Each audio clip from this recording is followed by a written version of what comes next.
Hello friends, welcome back to my channel. তো বন্ধুরা, এখন আমরা যে বিষয়টা নিয়ে কথা বলবো অ্যাকচুয়ালি খুবই গুরুত্বপূর্ণ একটা টপিক। আসলে আমরা প্রত্যেকেই জানি যে ঈদুল আজহাতে সাকিব খানের রকস্টার মুক্তি পেতে চলেছে এবং অ্যাকচুয়ালি ছবিটা নিয়ে ভালো রকম হাইপ রয়েছে, যথেষ্ট পরিমাণে সেই ক্রেজ রয়েছে, দর্শকদের মধ্যে একটা এক্সাইটমেন্ট রয়েছে ছবিটা নিয়ে। সাকিব খান একেবারেই একটা নতুন অবতারে, মানে নিজের যে কমফোর্ট জোন তিনি সবসময় অ্যাকশন রূপেই আর কি ধরা দেন আমাদেরকে, আমাদের সামনে বা আমাদের কাছে। বাট অনেকটা সময়ের পরে তিনি এরকম একটা চরিত্র নিয়ে কাজ করছেন, এরকম একটা এক্সপেরিমেন্ট করতে চলেছেন, এই বয়সে এসেও রকস্টারের মধ্যে একটা ভূমিকা পালন করতে চলেছেন ছবির মধ্যে। এই সব মিলিয়ে দর্শকদের মধ্যে বেশ একটা এক্সাইটমেন্ট রয়েছে।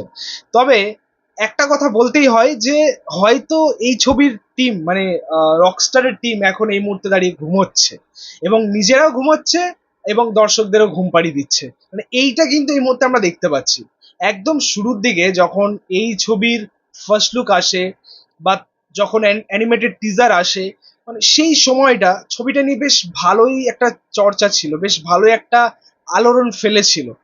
এবং যাই হোক, তারপর টিজার যখন রিলিজ করে, টিজারটা কিন্তু বাম্পার রেসপন্স পেয়েছিল এবং তবে থেকে যেন এই ছবিটা নিয়ে মানুষের মধ্যে ইন্টারেস্টের যে লেভেলটা বা এক্সাইটমেন্টের যে লেভেলটা একদম বিয়ন্ড যাচ্ছে, ঠিক আছে। তো আমার যেটা মনে হচ্ছে যে টিম মানে রকস্টার টিম সেটাকে ইউজ করতে পারছে না। মানে শুরুর দিকে তো এমন লাগছিল যে প্রমোশনটা তারা খুবই ভালো করছে এবং বিভিন্ন আপডেট ছিল, 16 তারিখে টিজার 2 আসবে, সেটাও আসেনি।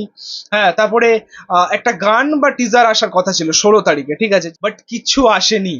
টিজারটার মধ্যে অ্যাকচুয়ালি আমরা দেখেছিলাম একটা অ্যাডভার্টাইজমেন্ট দেখানো হয়েছিল, সেখানে 16ই মে 7টা বা 8টার সময় কিছু একটা আপডেট আসবে, এরকম একটা ছিল এবং আমরা ভেবেছিলাম হয়তো টিজার 2ই আসবে। বাট কিছু একটা আপডেট দিক, কিছুই আসেনি 16 তারিখ। আজকে 18 তারিখ ছবিটা মুক্তি পেতে চলেছে। আর 7-8 দিন মতো বাকি, 7-8 দিন বা 8-9 দিন মতো বাকি ছবিটা রিলিজ করতে, ঠিক আছে। আর এখনো পর্যন্ত কোনো আপডেট কিচ্ছু নেই। ভাই, এই 8-9 দিনের মধ্যে রকস্টারের টিম কি করে নিতে পারবে? তোমরা বলো আমাকে, কি করে নিতে পারবে? এত সুন্দরভাবে তারা প্রমোশনটা করছিল বা প্রমোশনাল কন্টেন্ট গুলো আনছিল, আমরা তো ভেবেছিলাম যে হয়তো বাংলাদেশের মেকার্সরা শুধরে গেছে।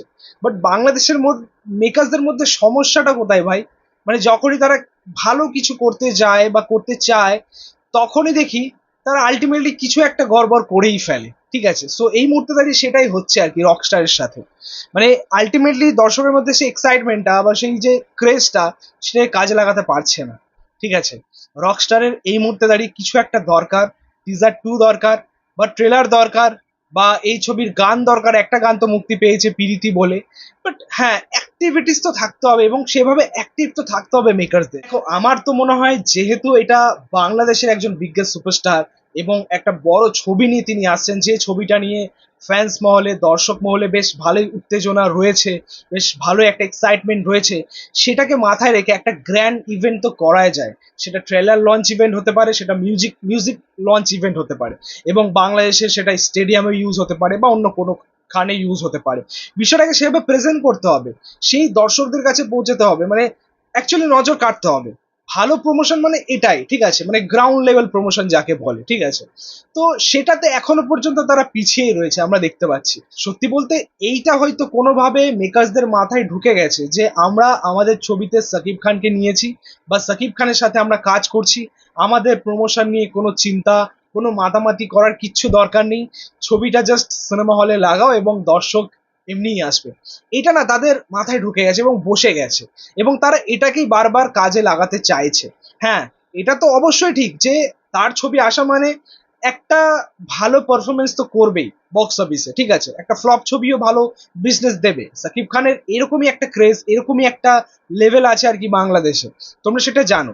কিন্তু এই বিষয়টাকে আরো বড় আকারে আনতে গেলে, মানে বক্স অফিস কালেকশন যদি 10 কোটি হয়, সেটাকে আমরা 15-20 কোটিও করতে পারি যদি ছবির প্রমোশনটা ভালো হয়, যদি ছবিটা মানে সেই সকল দর্শকদের কাছে পৌঁছাতে পারে যে সকল দর্শকরা হয়তো ফোন ইউজ করে না, শুধুমাত্র তারা সিনেমা রিলিজ করলে সিনেমা হলে গিয়ে সিনেমাটা দেখে আসে, সেই সকল দর্শকদের কাছে গিয়ে পৌঁছাতে হবে।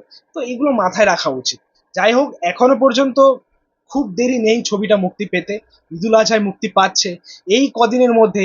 কবে টিজার 2 আসবে, কবে ট্রেলার আসবে, আদেও আসবে কিনা, কবে গানগুলো রিলিজ করবে, ছবিতে এতগুলো গান থাকতে চলেছে, 7-8টা এখনো পর্যন্ত আপডেট ছিল আর কি, আরো বেশিও থাকতে পারে। এবং সব কটা গান ছবি রিলিজের আগে পাবো কিনা, এই সব কিছুই কিন্তু এখন মাথার মধ্যে রয়েছে। সব কিছু নিয়েই একটা প্রশ্ন দর্শক মহলেও রয়েছে, ফ্যান্স মহলেও রয়েছে, ঠিক আছে। হ্যাঁ, এটা অবশ্যই ঠিক যে হয়তো আমাদের কিছু বলাতে, কিছু করাতে সেই সকল মেকার্সদের কিচ্ছু যায় আসে না, মানে বাংলাদেশি মেকার্সদের কিচ্ছু যায় আসে না, কিচ্ছু মানে পুছেও তারা দেখবেন না, ঠিক আছে। মানে তাদের মাথায় যেটা রয়েছে আলটিমেটলি তারা সেটাই করবে। হয়তো আমরা সমস্ত আপডেট সিনেমা রিলিজের পরেই পাবো, ট্রেলারও পরেই আসবে, আবার গানগুলো হয়তো পরে আসবে।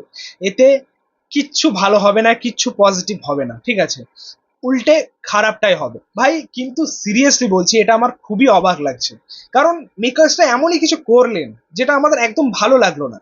শুরুর দিকে আমরা সত্যি প্রমোশনটা নিয়ে বেশ ভালোই আমাদের লাগছিল আর কি, যে রকস্টারের ভালো প্রমোশন হচ্ছে, রকস্টারের মেকার্সদের নিয়ে আমরা অনেক কথা বলেছি, তাদেরকে নিয়ে অনেক প্রশংসা আমরা করেছি। বাট অ্যাট দ্য এন্ড সত্যি বলতে মানে মনে হলো যেন যে মেকার্সটা হয়তো সেই প্রশংসা পাওয়ার যোগ্যই নয়। মানে তারা সেরকম কিছু কাজ করতেই পারলো না, মানে কথা যেরকম দিয়েছিলেন সেরকম হয়তো সেটা রাখতেই পারলেন না। এবার দেখা যে তাদের নেক্সট প্ল্যান কি রয়েছে। সো যাই হোক, এই ছিল বলার বিষয়টা নিয়ে। তোমাদের বক্তব্য মতামত অবশ্যই কমেন্টে জানিও। ভিডিওটা ভালো লাগলে অবশ্যই লাইক কমেন্ট শেয়ার করে দিও, পাশে থাকা বেল আইকনটা প্রেস করে দিও পরবর্তী ভিডিওগুলো আপডেট পাওয়ার জন্য। Thank you.